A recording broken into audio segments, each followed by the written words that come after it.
Good morning, everyone, or good day, but this is intended to help you with a morning practice. So, what do most of us do, or what do you do when you first wake up? Sometimes I first wake up and immediately start rolling through my to-do list or what I didn't do list, and I feel stressed before I even get out of bed, knowing what I have to take on or how much I have to rush around. So I have taken to starting my alarm a little bit earlier so that I can wake up with ease. In that time, the very first thing that I am currently conditioning myself to do when I wake up is to not be a victim of my thought, not go right to following whatever my thoughts hijack my brain as, and setting an intention. So what I've been doing lately, and this is totally up to you, is sitting up out of my bed and immediately just putting my hands on my heart and taking a deep breath. And just bringing myself into this very present moment. So you can do any gesture you want, whatever serves you, whatever works for you. So another option is the Padma Mudra. This is a lotus flower. You can just put your hands on your heart here, opening yourself to this moment, opening yourself to energies around you, whatever you want to call that, the universe, your higher power, if you have a higher power that you like to call in. Whatever works for you, whatever serves you. All this exercise is doing is bringing us into the current state and not to the past and to the future, which is generally where we spend so much of our time. So sitting right up from sleep, going right into deep breath. I'll just simulate that for a moment.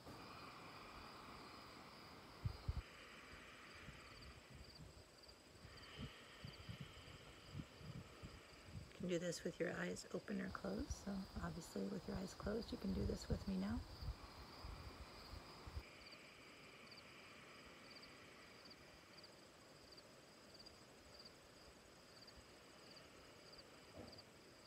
So if you're not used to your breath awareness, this in itself can bring you back into this present moment awareness, this present moment state. We can't breathe in the past and we can't breathe in the future. Obviously, we can only breathe in the now. So by attuning to our breath, just whether you put your hands in a yoga mudra or you sit on them, it doesn't matter.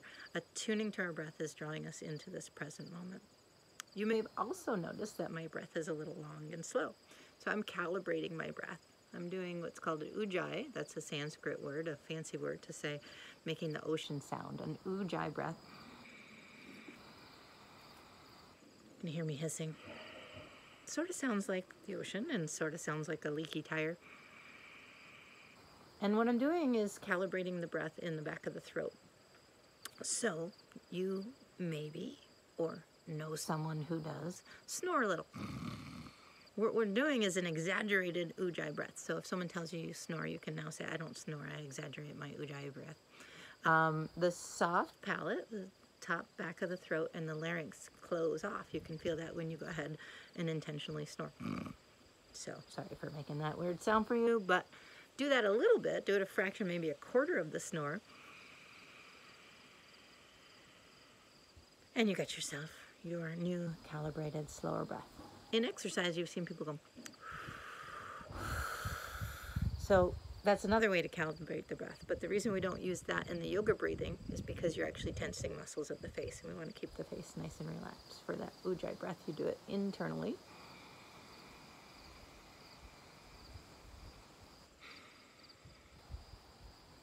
So maybe 3 breaths. Sit up, take 3 breaths. Anger yourself. Notice your thoughts are going to go, even in 3 breaths time, which might take you 1 minute. It might take you 30 seconds. I don't know where you are with your breathing rhythm. Your mind's going to go to what's next, or what's, a distracting sound, or your dog licking your face, or if someone's right in that bed with you, maybe they're like, what the hell are you doing? Excuse my French. But take those breaths. And then maybe your feet hit the floor. Depends on whether you share your bed or not. If you have it to yourself at this point, you can do this right next to your bed, in your bed. Or you can wander into another room where you feel like you have a little space to express yourself, and we're going to try something called priming. Now, this is not specifically a yogic thing.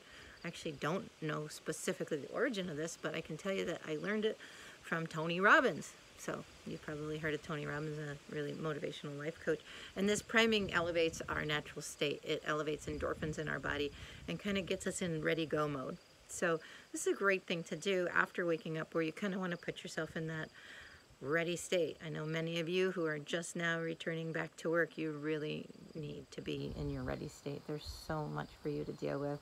There's so many new policies, so much energy, so much, you know, it's been 6 months almost since we've really integrated socially back into a system, and you're jumping right into that. So just the energies of that are going to be a little overwhelming. So kind of elevating your state to be in a game on mode, not just for yourself, but of course showing up for your students and for the other faculty and whoever that you're being present for that day, even your own children if you have children that you're raising right now. So we go here, we go hands on there's one of my children, my Bobo in the background. We go right here. I'm going to breathe in.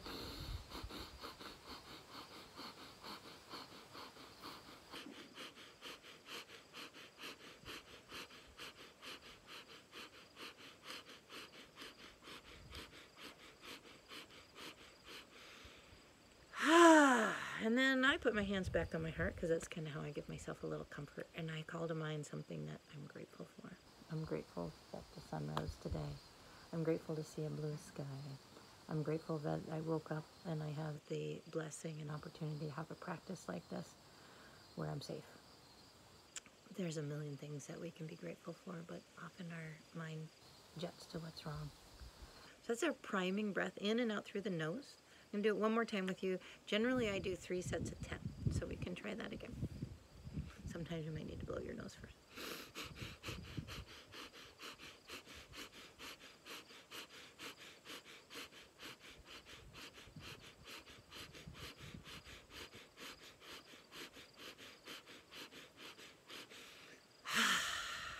And then back to center again, holding your heart or just standing in whatever. You can do this seated. You can do it in seated cross-legged meditation position. You can stand up. You can do it in the shower. You cannot do it, but just giving you options of how to kind of optimize your state.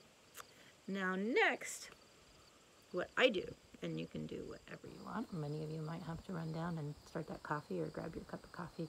But I, instead of having my coffee, because coffee actually makes me super jittery, I do sit-ups and push-ups just to kind of, again, engage my body, get myself in an elevated state. You could do some sun breath. You could drop to the ground. I'll do that with Bobo. And do some cat and cow. Inhale forward. Exhale around. Lots of options. You could just do some isolations, rolling out your shoulders, rolling out your head and neck, rolling out your hips. I just cracked a hip, popped it, not crack. So lots of options to get into your body and into your awareness. So, excuse me, the last thing that I want to talk about is actually what I'm recording on my phone.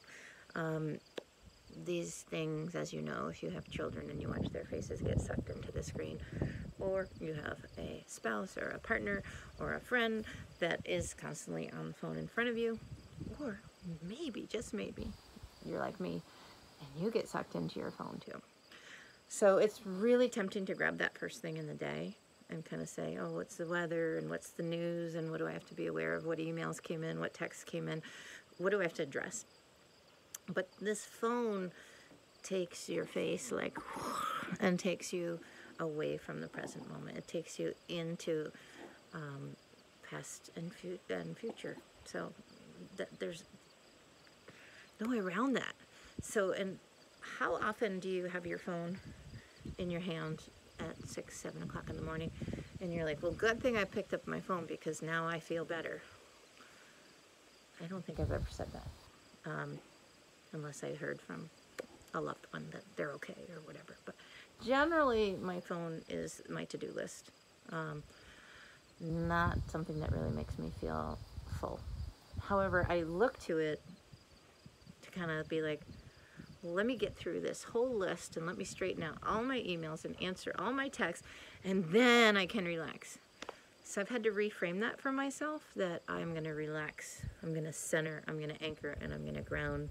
I'm going to honor myself and be present. And then guess what? When I have these things to attend to, I can attend to them consciously and with that awareness. So I hope these little tips just give you kind of a little more food and fuel for yourself to get into a centered place, honoring yourself. You don't have to immediately take up doing sit-ups in the morning. I'll tell you, I'll be honest, I was doing little sprint intervals, like literally before I even had a glass of water, because it really got my energy up. Another thing that I was trying was like cold water showers and things like that. Those didn't work for me. There's a million things that you can find your own rhythm for your morning routine, but what I ask and what I kind of want to invite, not even ask of you, I want to invite you to find your jam. Find something that works for you. And what works for you right now in September might be totally different than what's going to work for you in October and 3 weeks after trying this practice that you've created. But do something with consciousness, with awareness, and honoring yourself. So I look forward to doing more practices with you. You can reach out to me at mimyoga.com, my website, and find out more. Ask me questions, and we'll see you soon. Thank you, guys.